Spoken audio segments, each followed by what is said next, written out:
Hello and welcome back to another video. In this problem, we're asked what value of t is the solution of this equation, where we have 2/3 t is equal to 5/2.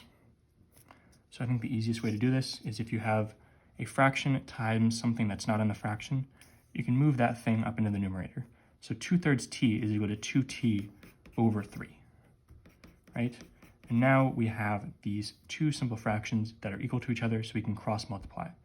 So we multiply these two together.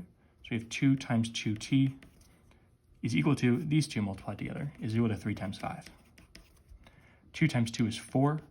T is equal to 3 times 5 is 15. Dividing both sides by 4. T is equal to 15 over 4. The problem is just asking us what value of t is the solution. 15 over 4 is going to be your final answer. As always, thank you for liking and subscribing, and I'll see you in the next video.